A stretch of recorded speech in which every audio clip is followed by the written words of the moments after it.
कर मेरे जुनून को नाश फरमाते हुए,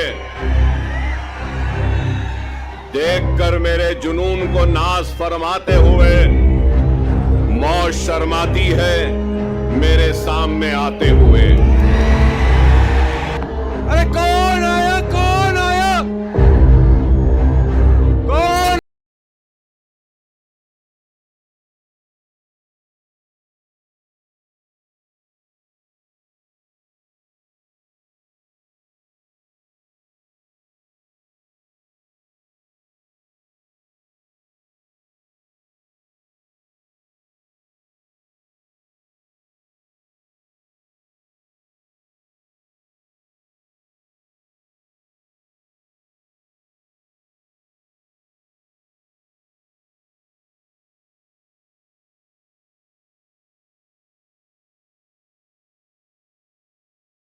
चुकी थी।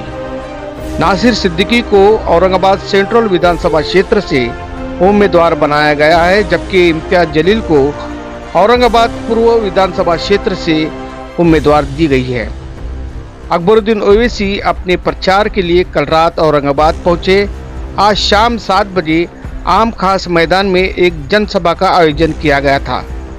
इस सभा में अकबरुद्दीन ओवैसी ने राज्य की सरकार को पछाड़ा और इस बैठक में जातिवाद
औज़ु बिल्लाहि मिनश शैतानिर रजीम, बिस्मिल्लाहिर रहमानिर रहीम।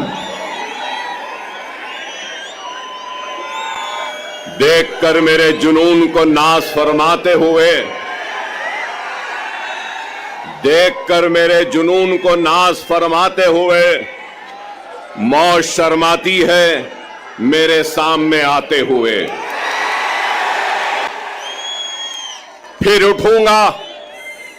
फिर उठूंगा अबर की मानन, बल खाता हुआ, घूमता फिरता, गरजता गूंजता गाता हुआ, वलवलों से बरख की मानन लहराता हुआ, मौत के साए में रहकर मौत पर छाया हुआ, मौत के साए में रहकर मौत पर छाया हुआ।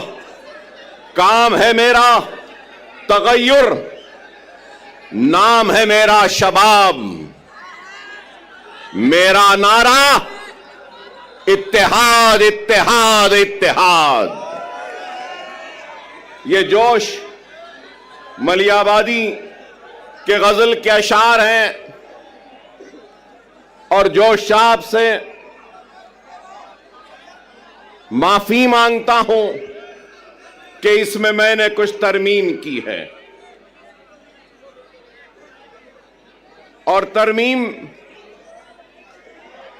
कहां की है कि काम है मेरा तगय्युर, नाम है मेरा शबाब, मेरा नारा इनकलाब इनकलाब इनकलाब। तो मैंने इसको मेरा नारा इत्तेहाद इत्तेहाद इत्तेहाद कहा है। बेशक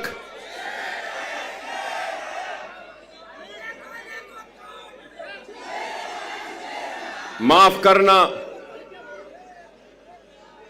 मुझे यह नारा पसंद नहीं। मैं शेर नहीं हूं, मैं मोहम्मद मुस्तफा सल्लल्लाहु अलैहि वसल्लम का गुलामों के गुलामों के गुलामों के गुलामों के गुलामों के जूतियों का दूल हूं। मैं शेर ना हूं, ना मुझे शेर बनना है। 10 साल पहले भी अगर महाराष्ट्र का रुख किया था तो आपको शेर बनाने के लिए रुख किया था। क्या शेर बनना है? शेर बनना है आसान सा है। नमाज के पाबंद बन जाओ, कुरान को तर्जुमे से पढ़ो, सुन्नते रसूलुल्लाह को अपने जिंदगी का हिस्सा बना लो, यतीमों के सर पर हाथ रखो, बेवाओं की मदद करो, जुल्म के खिलाफ आवाज बुलंद करो और दुनिया तुम्हें शेर कह के पुकारेगी। आसान 10 साल पहले भी अगर आपके दरमियान में आया था तो इत्तेहाद के पैगाम को लेकर आया था। उस इत्तेहाद के जरिए नाइंसाफियों को इंसाफ में बदलना चाहता था, हक तलफी को हक में तब्दील करना चाहता था, नाइंसाफी को इंसाफ में बदलना चाहता था और हमारे वजूद के जरिए हमको खत्म करने वालों को यह पैगाम देना चाहता था कि यह मुल्क जितना माथे पे तिलक लगाने वाले का है, सर पे पगड़ी बांधने वाले का है, उतना ही यह मुल्क चेहरे पे दाढ़ी रखने और सर पे टोपी पहनने वाले का भी है। यही पैगाम था और यही कोशिश थी जिसको लेकर हम आगे बढ़े थे 2014 में। और उस 2014 में महाराष्ट्र के 18,000 किलोमीटर का फासला मैंने अपनी गाड़ी में तय किया था, अपनी जान को हथेली में रखकर। डराया गया, धमकाया गया, लेकिन न डरे न घबराए, बेखौफ होकर बेबाकी के साथ इज़ारे हक को बयान किया और सिर्फ आपसे अगर इल्तिजा की, आपसे दरखास्त की और आपसे अगर गुजारिश की तो सिर्फ और सिर्फ इत्तेहाद इत्तेहाद और इत्तेहाद कहा। मैं ये भी याद दिलाऊं कि अकबरुद्दीन ओवैसी 10 साल पहले भी अगर आया था तो इत्तेहाद के लिए आवाज को उठाई थी, दरख्वास्त की थी। तो अपने इस शेरवानी के दामन को फैलाकर अपने कलमगो भाइयों के सामने एक इत्तेहाद का भिखारी बनकर अपनी शेरवानी के इस टुकड़े को आगे बढ़ाया था और यही कहा था कि ये इत्तेहाद का भिखारी आया है, तुम अपने इत्तेहाद की खैरात मेरे दामन में डाल दो।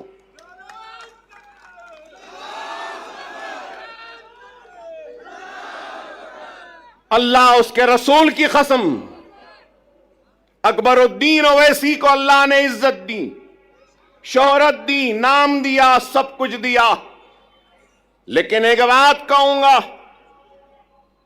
मजलिस इत्तेहादुल मुस्लिमीन के सबसे छोटे और सबसे आखिर का अगर कोई लीडर है तो वह अकबरुद्दीन ओवैसी है। ना पहले बड़ा बनने की ख्वाहिश थी, ना आज है। मैं तो सबसे छोटा हूं, आप सब मुझसे बड़े हैं और आप इनसे भी बड़े हैं।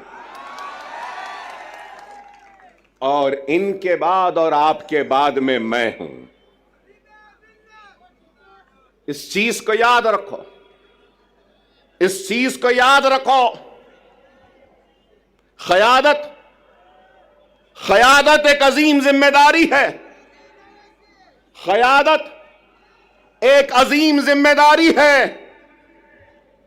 और सदक़े दिल और बेगर्ज होकर जो खिदमत करेगा तो अल्लाह उसकी क़यादत में इस्तेहकाम और मजबूती देगा। क्योंकि मुझे मेरे वालिद और सालारी मिल्लत ने मुझसे कहा, क़यादत आसान नहीं, अगर क़यादत करना है तो बेगर्ज बन जाओ, तो जब गर्ज वाले की तकलीफ का एहसास होगा, जब तुम्हारी क़यादत में गर्ज आ जाएगा तो फिर वह क़यादत मजबूत नहीं हो सकती। खुदारा इस बात को समझो, मिल्लत की फलाह व बहबूद, मिल्लत की तरक्की, मिल्लत की खुशहाली के लिए अपने जात की खुशियों की कुर्बानी देनी होगी। अगर क़यादत करने का अगर किसी को ज़ौक़ है या शौक़ है, बगैर किसी लालच, बगैर किसी मफाद से अगर कोई आगे बढ़ता है तो अल्लाह सुब्हानहू व तआला उसको कामयाबी व कामरानी अता करता। अगर आज मैं यहां खड़ा हूं तो लोग समझेंगे कि 10 बरस बाद अकबरुद्दीन ओवैसी यहां आया है, तो याद दिलाना चाहता हूं, 10 बरस पहले इम्तियाज जलील नहीं थे, 10 बरस पहले वारिस पठान नहीं थे, 10 बरस पहले हमारे मालेगांव के एमएलए साहब नहीं थे, मुफ्ती साहब नहीं थे, 10 बरस पहले हमारे धुलिया के एमएलए नहीं थे। अरे मैं क़यादत बनाने आया था, क़यादत बनी, महाराष्ट्र की बागोदौड़ इन जिम्मेदार हाथों के हवाले किया और इन जिम्मेदार हाथों ने इस क़यादत को आगे बढ़ाने की, ले जाने की बड़ी ही ईमानदारी के साथ, पूरे खुलूस के साथ कोशिश की, बैरिस्टर असदुद्दीन ओवैसी साहब की क़यादत में। और आज 10 बरस बाद अगर आया हूं तो इस क़यादत को मजबूत करते हुए, इनको आगे बढ़ाकर इनके पीछे मजलिस के झंडे को थामने के लिए आया हूं। अकबरुद्दीन ओवैसी को कभी किसी चीज की ख्वाहिश व हसरत नहीं, हर वक्त यही पैगाम वो दावत देता रहा, आज भी दे रहा हूं। आपकी सरजमीन से आओ काबिल नौजवानों से दरखास्त है, नेक लोगों से दरखास्त है, वुकलाओं से, डॉक्टरों से, इंजीनियर से, मिल्लत का दर्द रखने वालों से इल्तिजा है, आओ, जज्बे को लेकर आओ, दियानत के साथ आओ, इखलास के साथ आओ, खुलूस के साथ आओ। मैं अपनी कुर्सी पर तुमको बिठाऊंगा और तुम्हारे कदमों के पास खुद बैठ जाऊंगा। जमाती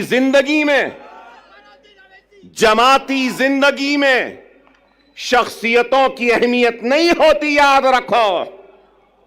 शख्सियतें आती रहेंगी, जाती रहेंगी, जमात कायम व दायम रहेगी। जमात की अहमियत है, अकबरुद्दीन ओवैसी की भी अहमियत नहीं है, जमात की अहमियत है। और ये इत्तेहाद की अहमियत है। अगर ये इत्तेहाद है, जमात है, तो यकीन मानो हम शेर हैं। अगर ये इत्तेहाद नहीं, जमात नहीं, तो फिर कुछ भी नहीं। खुदारा समझो, आज इंतखाबात का वक्त है। इंतखाबी मैदान में कई जमातें हैं, हजारों जमातें मैं कहूंगा, और शायद मैं गलत ना हूं तो विड्रॉयल के बाद करीब 4000 से जायद उम्मीदवार अपनी किस्मत आजमा रहे हैं। 4000 से जायद बेशुमार जमातें। 10 साल पहले बीजेपी थी, शिवसेना थी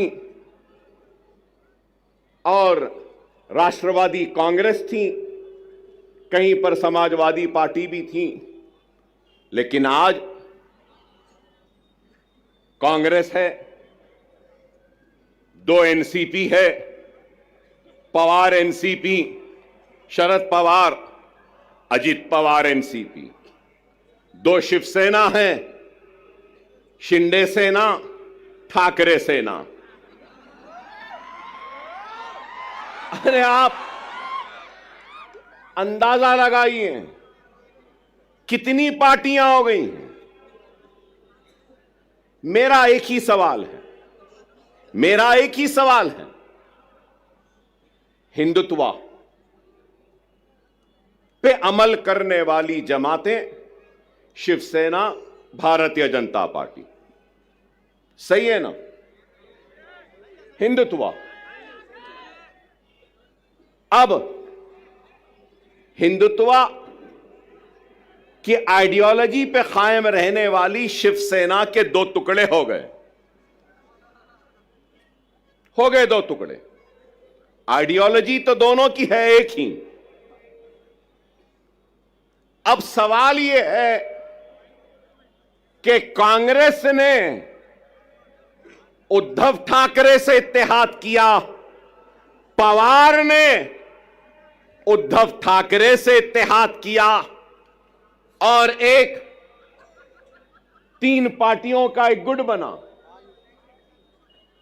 तो मैं ये पूछना चाहता हूं, उद्धव ठाकरे जी, क्या आप हिंदुत्व का सबक राहुल और प्रियंका गांधी को पढ़ाने में कामयाब हो गए या नहीं हुए? मेरा सवाल है, राहुल व प्रियंका, क्या आप कांग्रेस के सेक्युलरिज्म का सबक पढ़ाने में उद्धव ठाकरे को कामयाब हुए या नहीं हुए?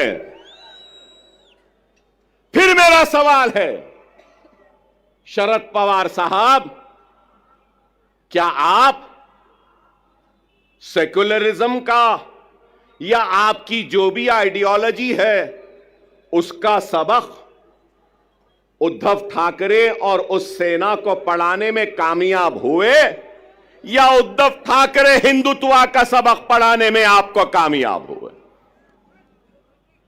यह मेरा सवाल है।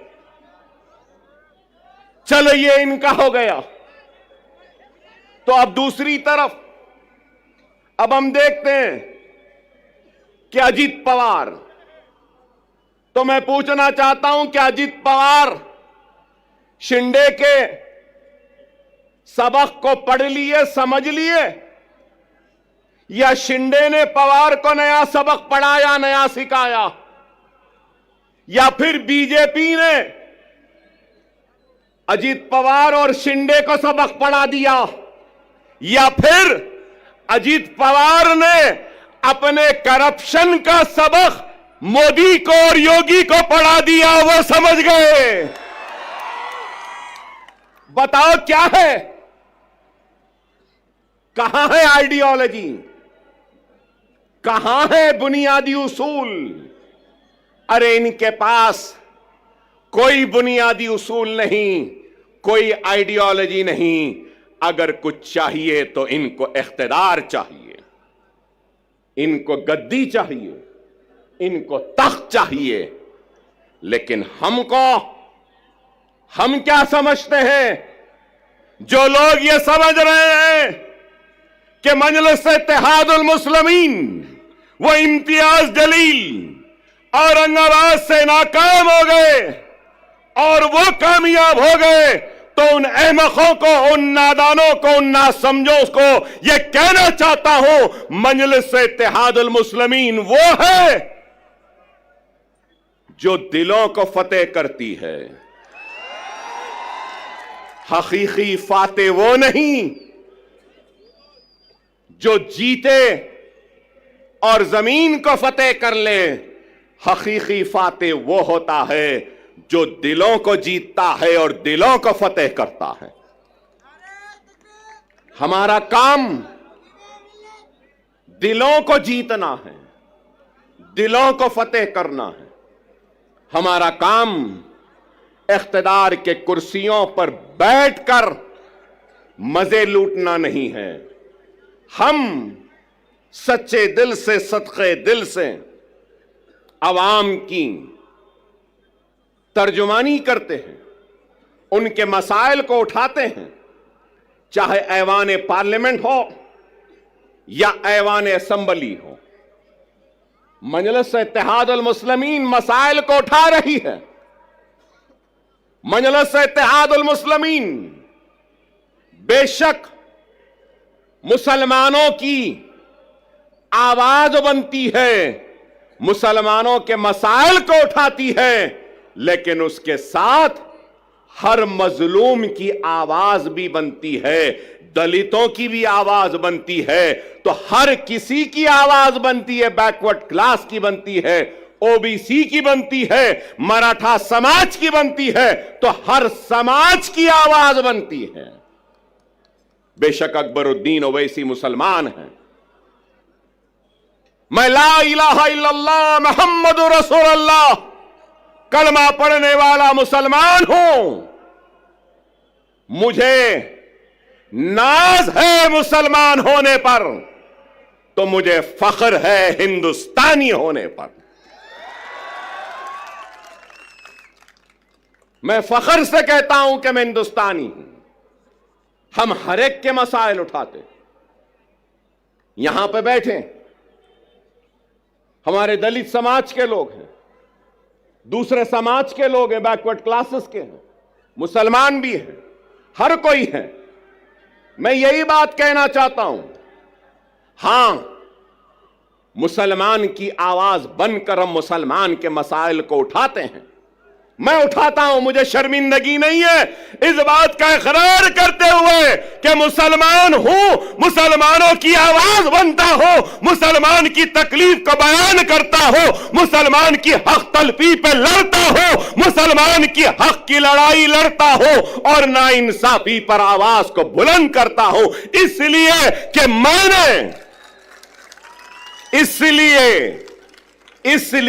मैंने दस्तूर पर हल्फ लिया है, बहैसियत रुकने असेंबली अवामी नुमाइंदे मेरी जिम्मेदारी है कि मैं सबसे पीछे वाले को आगे लाऊं, पिछड़े हुए को ताकत दूं, कमजोर को खुवत दूं और जो आखिरी में है उसको आगे बढ़ाऊं।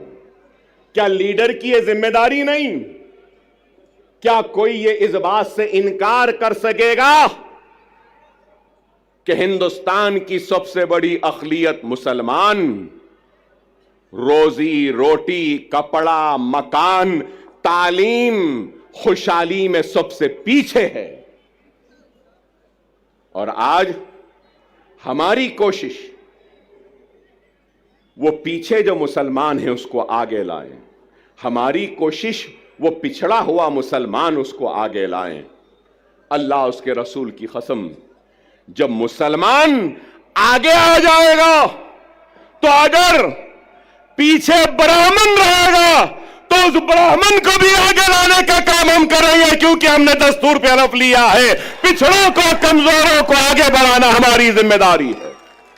यह हमारी सोच है। लेकिन हमारी सोच को मीडिया हाउसेस, अभी इम्तियाज जलील साहब ने मुझसे कहा कि इनके साथ साथ वो आपके दोस्त आए हैं, तो ये हमारे दोस्त हमको बताते हैं कि हम कम्युनल हैं, हमको बताते हैं कि हम भड़काऊ भाषण देते हैं। भड़काऊ नहीं देते, हम हक बयान करते हैं। वो अलग बात है कि हमारी हक बयानी का जवाब इनके पास नहीं होता तो उसको भड़काऊ बना देते हैं।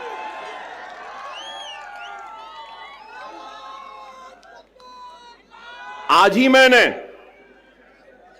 ही मैंने किसी न्यूज चैनल में देखा जिसमें योगी आदित्यनाथ ने अपनी तकरीर में कहा कि बटोगे तो कटोगे। लोग काफी एतराज कर रहे हैं उस बात पर, मगर मैं ये कहूंगा, बीफ के नाम पर, मॉब लिंचिंग के नाम पर, घर वापसी के नाम पर, सर पे टोपी पहनने के नाम पर, दाढ़ी पालने के नाम पर जो तुम काट रहे हो, क्या ये तुम्हारी नफरत हिंदुस्तान के सबसे बड़ी अक़लियत से, क्या ये मुल्क को कमजोर नहीं कर रही है? इसका जवाब दो मुझे। अगर हिंदू और मुसलमान को तुम लड़ाओगे, हिंदू और मुसलमानों को नफरत कराओगे, तो क्या यह मुल्क को कमजोर करने के बराबर नहीं है? और अगर मैं कह रहा हूं, मैं अकबर ओवैसी मुसलमान, ला इलाहा इल्लल्लाह मोहम्मद रसूलुल्लाह कलमा पढ़ने वाला मुसलमान, इस मुल्क का किराएदार नहीं है। मैं कह रहा हूं, नरेंद्र मोदी, ऐ योगी, जितना तेरा हिंदुस्तान है उतना मेरा भी हिंदुस्तान है। हिंदुस्तान न तेरी जागीर है न मेरी जागीर है। हिंदुस्तान हिंदू, मुस्लिम, सिख, ईसाई, पारसी, हर मजहब के मानने वालों का है। मजहब भगवान अल्लाह गॉड को नहीं मानने वाले का भी है, किसी एक का नहीं है। हम ये बात कहते हैं तो इनको बुरा दिखता है। अरे इस मुल्क का सबसे बड़ा मसला क्या है? बेरोजगारी। इस मुल्क का सबसे बड़ा मसला क्या है? महंगाई। इस मुल्क का सबसे बड़ा मसला क्या है? हर 2 मिनट 3 मिनट को रेप होते हैं। इस मुल्क का सबसे बड़ा मसला क्या है? ग्रेजुएट्स को नौकरियां। इस मुल्क का सबसे बड़ा मसला क्या है? मुल्क की कमजोर इकोनॉमी को मजबूत करना। इस मुल्क का सबसे बड़ा मसला क्या है? पेट्रोल, डीजल, गैस की बढ़ती हुई कीमतों को नीचे लाना। इस मुल्क का सबसे बड़ा मसला क्या है? रुपये की गिरती हुई कदर को ऊंचा करना। आप बताओ, क्या बेरोजगारी को दूर करने कुछ हो रहा है? महंगाई को दूर करने कुछ हो रहा है? क्या बेघर लोगों को घर देने के लिए कुछ हो रहा है? कुछ नहीं हो रहा है। सिर्फ इस मुल्क को मजहब के नाम पर बांटने की बात कर रहे हैं। योगी की तकरीर को मैंने सुना, बटोगे तो कटोगे कहां। उसके बाद कहा कि जात पात की सियासत। अरे जात पात की सियासत बोलने वाले, तू ये क्यों नहीं कहता कि मजहब की सियासत नहीं करनी चाहिए? यह बात क्यों नहीं कहते? ये तो मजहब की सियासत करेंगे, नफरत के बीज को बोते जाएंगे, असल मसाइल से तवज्जो हटाते रहेंगे। अगर कुछ है तो तलाक सलासा। अरे तलाक सलासा मसला नहीं है, हर मिनट में होने वाला एक रेप, यह हिंदुस्तान का सबसे बड़ा मसला है। एक औरत रात के अंधेरे में घूम नहीं सकती, खेतों में उसकी इज्जत और इस्मत को लुटेरे लूट रहे हैं, यह मसला है। अरे इस पे बात करो, इस पे कुछ करो। नहीं, मुसलमान ऐसा, मुसलमान के इतने बीवी, मुसलमान ऐसा करा, मुसलमान वैसा करा। अरे आप बताओ, तलाक सलासा हो गया, CAA NRC, CAA NRC. Parliament में थे इम्तियाज जलील साहब, हर मसले पर।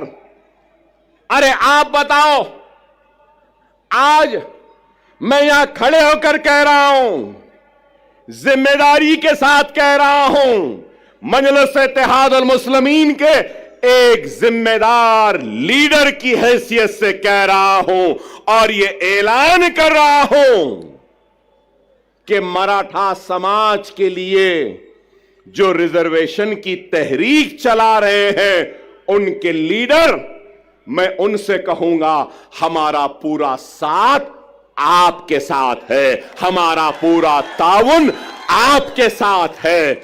हम पूरी कोशिश करेंगे, मगर उसके साथ साथ मैं ये भी कहूंगा, इत्तेहाद होता है ना, तो इत्तेहाद बैनुल मजलूमीन होना चाहिए। इत्तेहाद बैनुल मजलूमीन होना चाहिए। हिंदुस्तान में जुल्म का शिकार अगर कोई है तो वो मुसलमान है। हिंदुस्तान में जुल्म का शिकार अगर कोई है तो वो दलित है। हिंदुस्तान में जुल्म का शिकार अगर कोई है तो वो पसमानदा तबकात है। चलो आओ, मराठा, दलित और मुसलमान इत्तेहादुल बैनुल मजलूमीन बन जाते हैं और अपने जुल्म के खिलाफ आवाज को बुलंद करते हैं।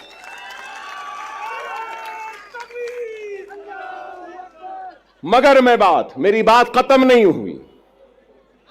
मैं हमारे मराठा समाज के बड़े लीडर जो एहतजाज कर रहे हैं, भूख हड़ताल में बैठे हैं, उनसे कहना चाहता हूं, सिर्फ जरंगे पाटिल साहब से, सिर्फ मराठा समाज पिछड़ा हुआ नहीं है, पूरा मराठवाड़ा भी पिछड़ा हुआ है। क्या मराठवाड़ा पिछड़ा हुआ नहीं है? क्या मराठवाड़ा का हिस्सा पूरा सबसे पीछे नहीं है? महाराष्ट्र के 3 हिस्से, एक हिस्सा है मुंबई, पूना, ये सारी चीजों का, दूसरा हिस्सा है विदर्भ का, तीसरा हिस्सा है मराठवाड़े का।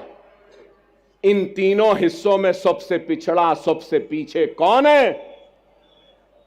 मराठवाड़ा है।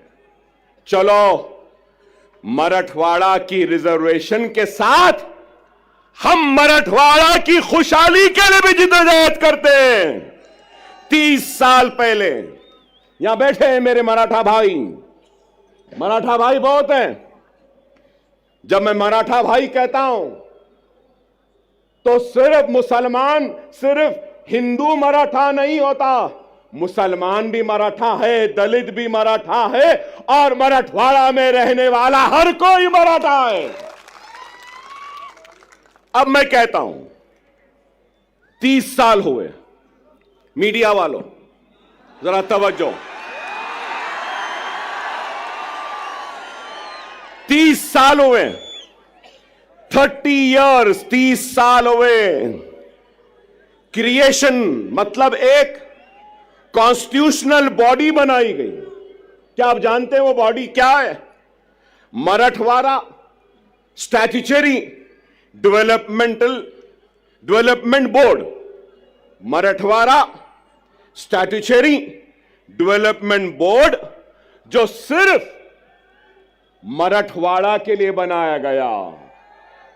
कागज पे तो है, पैसा नहीं है, कुछ नहीं देते।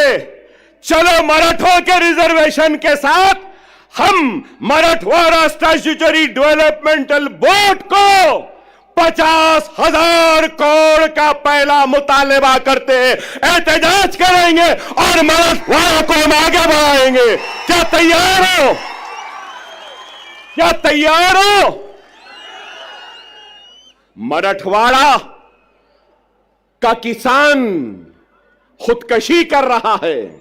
मराठवाड़ा के लोग पानी के लिए तरस रहे हैं। मराठवाड़ा के लोग दवाखानों के लिए तड़प रहे हैं, दवाखाने नहीं है। 100-100, 200-200 किलोमीटर को जाना पड़ता है। पूरे मराठवाड़ा में सुपर स्पेशलिटी के 1 या 2 दवाखाने। क्या चाहिए? एक गरीब को क्या चाहिए? रोजी, रोटी, बीमारी पर इलाज का इंतजाम आज है या नहीं बताओ? क्या नाम के बदलने से रोजी मिल जाएगी? क्या नाम के बदलने से रोटी मिल जाएगी? क्या नाम के बदलने से किसानों की खुदकशी रुक जाएगी? क्या नाम के बदलने से पानी की प्यास मिट जाएगी? क्या नाम के बदलने से क्या बीमार को शिफा मिल जाएगी? क्या नाम के बदलने से कर्जदार किसान के कर्ज दूर हो जाएंगे? नाम में क्या रखा है?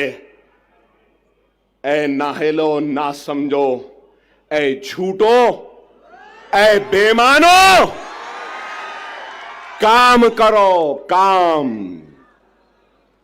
क्या यह गलत है? नीति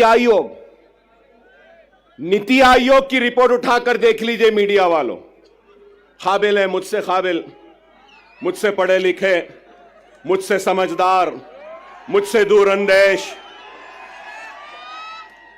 मुझसे ज्यादा सोच फिक्र करने वाले। और मैं तो खुला कह रहा हूं, मोदी और योगी का मैं तो दुश्मन हूं, शायद आप उनके दोस्त हैं। बताओ उनको, जाकर बोलो नीति आयोग क्या कह रहा है। नीति आयोग की लेटेस्ट रिपोर्ट कह रही है, मेरे मराठा भाइयों, कि सबसे पिछड़ा हुआ जीएसडीपी कम है, रोजाना की कमाई, पानी नहीं मिल रहा है, बीमारी के लिए तड़प रहे हैं। नीति आयोग कह रहा है कि वो मराठवाड़ा का रीजन है। मैं इम्तियाज जलील साहब से भी कहूंगा, सीमांचल की तरक्की के लिए मजलिस लड़ रही है। आप पार्लियामेंट में थे तो आप भी लड़े, अब आप आओ, मैं भी आपके साथ हूं। हम मराठवाड़ा की खुशहाली व तरक्की के लिए लड़ेंगे। हम मराठों का साथ में लेंगे, मुसलमानों को लेंगे, हिंदुओं को लेंगे, मराठों को लेंगे, दलितों को लेंगे, एससीओ को लेंगे, एसटी को लेंगे, सबको लेंगे। और मराठों और मराठवाड़ा के लिए हम लड़ेंगे। क्या मेरी बात से आप राजी हैं? राजी हैं? मेरी बात सही है? सही है तो नारे तकबीर, नारे तकबीर, नारे तकबीर। मराठा चीफ मिनिस्टर नहीं चाहिए, मराठवाड़ा में पानी चाहिए। मराठा मिनिस्टर नहीं चाहिए, मराठों को नौकरियां चाहिए। मराठा वो क्या कहते हैं, guardian minister. Maratha guardian minister नहीं चाहिए। मराठों और मराठवाड़ा को उसका हक चाहिए। ये हम चाहते हैं, ये हमारी सोच है, ये हमारी फिक्र है। मैंने आपसे पहले भी कहा कि क्या उद्धव ठाकरे अपना सबक पढ़ाने में कामयाब हो गए या नेहरू गांधी खानदान अपना सबक पढ़ाने में कामयाब हो गए? मेरी इस बात को याद रख लो, अपने वोट की अहमियत को समझो। यहां मौजूद सारे लोगों से कहूंगा कि जमहूरियत के जश्न, ये इलेक्शन में तुम्हारी सबसे बड़ी अगर कोई ताकत है तो याद रखो वो तुम्हारा वोट है। वोट का सही इस्तेमाल करो। अगर वोट का गलत इस्तेमाल करोगे तो नहीं मालूम कौन तुम्हारे वोट को ले जाकर हिंदुत्व के दामन में उनके कदमों में डाल देगा। क्या गारंटी है? पूरी गारंटियों का दौर चल रहा है। हमारे पास भी 6 गारंटी आई, कर्नाटक में भी गारंटी आई, हरियाणा में भी गारंटी आई। मिस्टर मोदी ने कहा कि मोदी की गारंटी, वाह वाह, ठीक है भाई, वहां भी गारंटी, यहां भी गारंटी, इनकी भी गारंटी, उनकी भी गारंटी, चाय वाले की भी गारंटी। गारंटी तो है। लेकिन ये गारंटी है ना, ये यहां मौजूद ये लोगों का सवाल है, क्या शरद पवार गारंटी देंगे कि इलेक्शन के बाद आप मोदी के साथ नहीं जाएंगे? देंगे? क्या अजीत पवार साहब आप गारंटी देंगे कि इलेक्शन के बाद आप शरद पवार के पास दोबारा वापस नहीं जाएंगे? क्या उद्धव ठाकरे आप गारंटी देंगे कि इलेक्शन के बाद आप फिर चाय वाले के पास चाय की प्याली लेके नहीं जाएंगे? क्या शिंदे गारंटी देंगे कि इलेक्शन के बाद वो ठाकरे के पास दोबारा नहीं जाएंगे? नेहरू और गांधी क्या इस बात की गारंटी देंगे कि वो कभी भी बीजेपी और मोदी के साथ नहीं जाएंगे, हिंदुत्व के साथ नहीं जाएंगे? अरे आज कांग्रेस का शिवसेना के साथ इत्तेहाद करना यह है, इस बात को बोलना है, इस बात को तस्लीम करना है कि हम हिंदू हैं, हिंदुत्व पॉलिटिक्स हम में है और हम हिंदुत्व पॉलिटिक्स को कबूल करते हैं। डायरेक्टली तो कबूल नहीं किए, इनडायरेक्टली कबूल कर लिए। कोई ऐसा खाता है तो कांग्रेस ऐसा खा रही है। यही है। समझो मेरी इस बात को। सियासी इस शोर और गुल में तुम्हारी आवाज गुम गई है। हर किसी की आवाज है। राव की आवाज है, रेड्डी की आवाज है, पाटिल की आवाज है, पटेल की आवाज है, गांधी की आवाज है, पवार की आवाज है, हर किसी की आवाज है। अगर आवाज नहीं है तो ला इलाहा इल्लल्लाह मुहम्मदुर रसूलुल्लाह कलमा पढ़ने वाले की आवाज नहीं है। और मैं इस सियासी शोर व गुल में नारे तकबीर, अल्लाहु अकबर की आवाज को फिजाओं में गुंजाने के लिए, जोरदार नारा लगाने के लिए आया हूं, अपनी जात के लिए नहीं आया हूं। मैं तुम्हारी इज्जत के लिए आया हूं, तुम्हारे वक़ार के लिए आया हूं, तुम्हारे वजूद का एहसास दिलाने के लिए आया हूं कि हम जिंदा हैं, हम मुर्दा कौम नहीं है। तुम जिंदा कौम हो। अगर तुम जिंदा कौम हो तो उठो, उठो, एक मरकज सियासी पे जमा हो जाओ, उठो और एक हो जाओ। अगर तुम एक नहीं होंगे तो याद रख लो तुम्हारा वजूद खतरे में है। यही जोश, यही वलवला, यही उठना 20 तारीख के दिन है। उठोगे ना, उठोगे ना।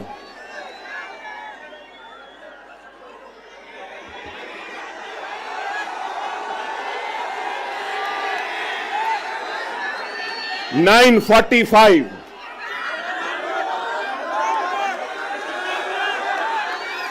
9:45 कैंपेनिंग का टाइम 10 बजे। अभी 15 मिनट बाकी है।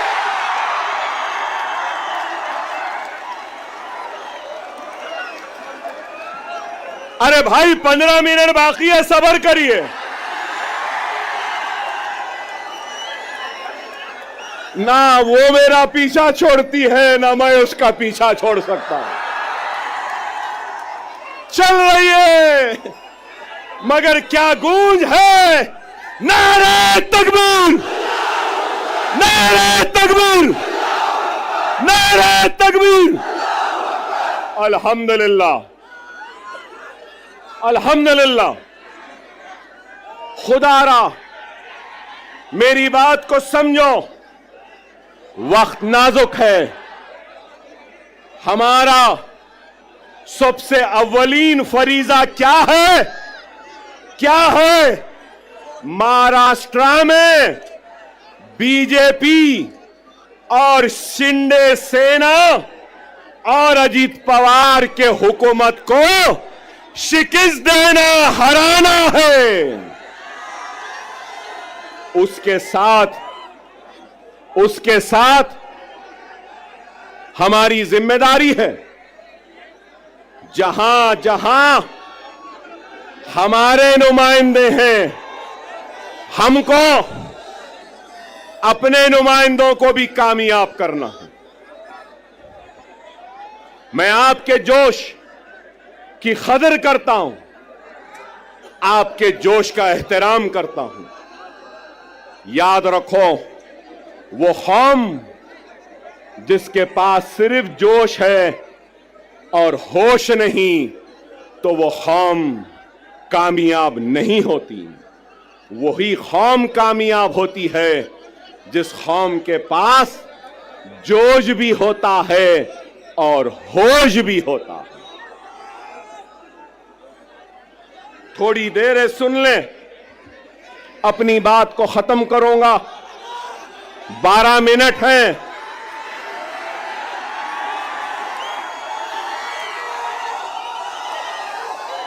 सब्र से सुने, वक्त नाजुक है। मेरा पैगाम है तुमसे कि हिंदुस्तान के तुम किराएदार नहीं, तुम हिंदुस्तान के बराबर के शहरी हो और तुम्हारे हक की लड़ाई लड़ने के लिए आया हो। तुम्हारा ताउन चाहिए, तुम्हारी दुआएं चाहिए, तुम्हारा साथ चाहिए, तुम्हारा जोश साथ चाहिए, तुम्हारा होश चाहिए। क्या ताउन दोगे? क्या तुम्हारी ताकत दोगे? क्या तुम्हारा इत्तेहाद दोगे? अगर मैं आज इस आवाम से इत्तेहाद की अपील कर रहा हूं,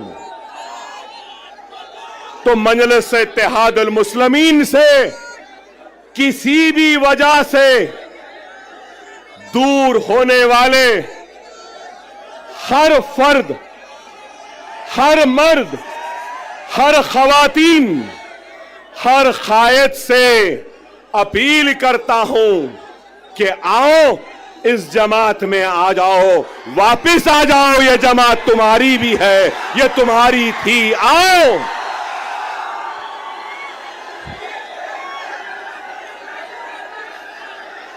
हर वो शख्स, हर वो मजलिस का चाहने वाला किसी वजह से नाराज है, किसी वजह से दूर है, तो अकबरुद्दीन ओवैसी यहां खड़े होकर अपनी जमात और अपने इन कायदीन की तरफ से मैं माफी चाहता हूं, मगर ये कहना चाहता हूं कि खुदारा अपनी जात के लिए, अपने खुद के नफ्स के लिए जमात को कमजोर न करो।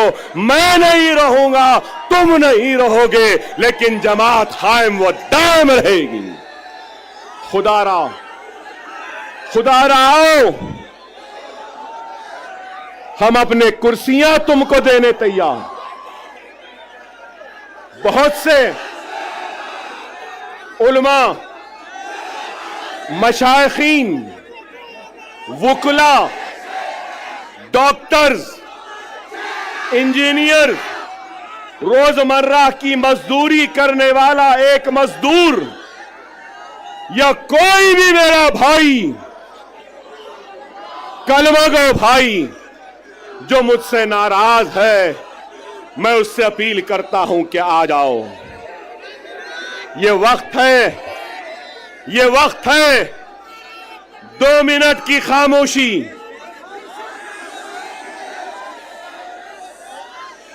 2 मिनट की खामोशी, मेरी बात को सुन लो। महाराष्ट्र की तारीख में ऐसा सुनहरा वक्त नहीं आया जो अब है। अगर हम मुनज़्ज़म, हम मुत्तहिद, हम एक, और अगर हमारे 10 एमएलए आ जाएंगे, ना ठाकरे, ना शिंदे, ना गांधी, ना पवार, हमारी मर्जी, हमारी इजाजत के बगैर कोई भी तख्त पे नहीं बैठ सकता। सुनहरा मौका है, समझो। तुम बादशाहगर हो। तुम क्या हो? बादशाहगर हो।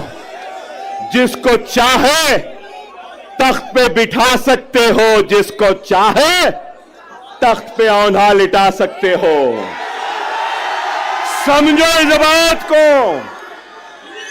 मैं किसी का नाम नहीं ले रहा हूं, मगर हर एक से अपील कर रहा हूं, आओ, ये तुम्हारी जमात है, ये तुम्हारी अपनी जमात है। अगर तुम, एक बात कहूंगा, एक बात कहूंगा, एक बात सुनो,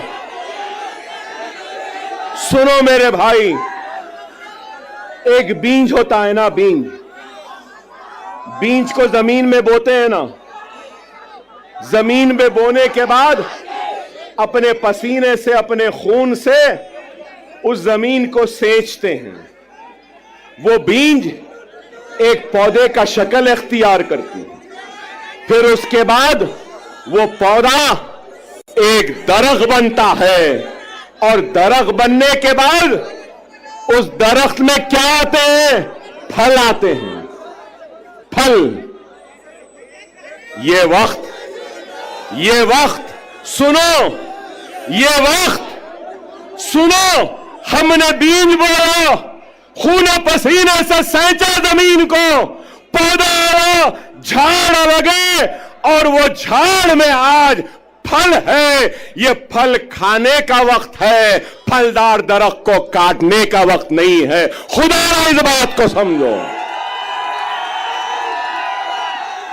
मेरे उलमा ये बात को समझिए, मेरे मशाइख इस बात को समझिए, मेरे डॉक्टर साहबीन इस बात को समझिए मेरे वुकला साहिबीन समझिए, मेरे गरीब मुसलमान भाइयों इस बात को समझो, ये फल खाने का वक्त है, फलदार दरख्त को काटने का वक्त नहीं है। खुदारा एक हो जाओ। आपका जोश, आपकी बेचैनी है, नहीं तो बहुत सोच के आया था, जरा चाय चाय भी बोलूंगा, चाय वाले को भी बोलूंगा, मगर आप बोलने नहीं दिए। लेकिन ये जरूर है, अभी इम्तियाज जलील साहब बोले ना, अभी इम्तियाज जलील साहब बोले योगी आने वाला है। योगी, योगी तेरे आने के बाद अकबर भी आने वाला है। मोदी तेरे आने के बाद अकबर भी आने वाला है। हम जवाब देंगे, जिंदगी गुजर गई चाय बनाने में, लेकिन चाय क्या होती है, कैसी बनती है। चाय चाय, चाय की पत्ती, चाय की केतली, चाय का पानी, चाय का चूल्हा, चाय चाय चाय। हम बोलेंगे 20 तारीख को पतंग पतंग पतंग रहेगी। क्या रहेगी? पतंग रहेगी।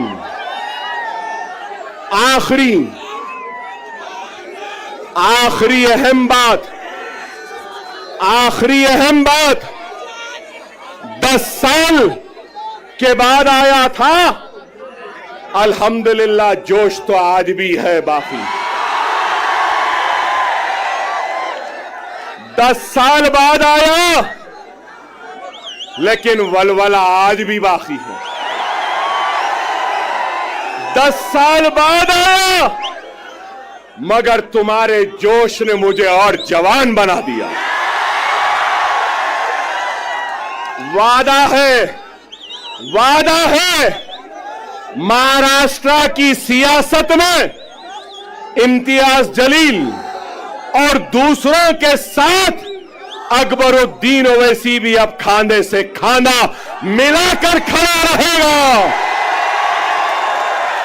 औरंगाबाद हो, नांदेड़ हो, उस्मानाबाद हो या शोलापुर हो या मुंबई हो, अब अकबरुद्दीन ओवैसी आता रहेगा, जाता रहेगा, हर उम्र पर नजर डालेगा।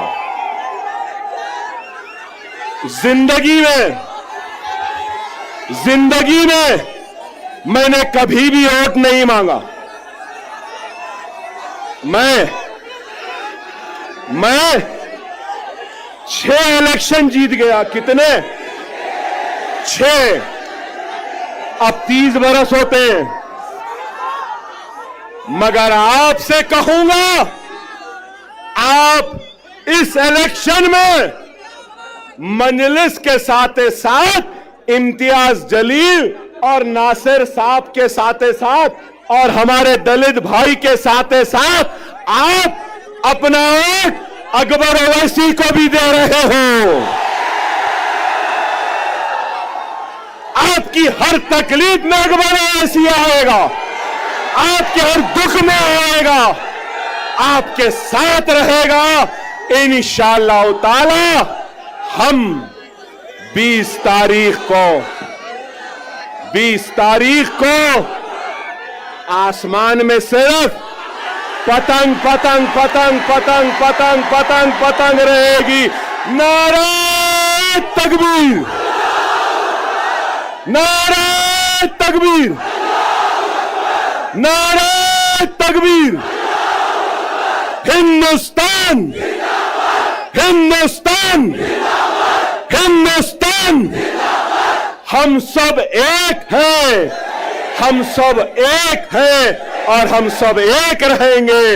औरंगाबाद हमारा था, हमारा है, हमारा रहेगा। वाखिर दार अल्हम्दुलिल्लाह रब्बिल आलमीन।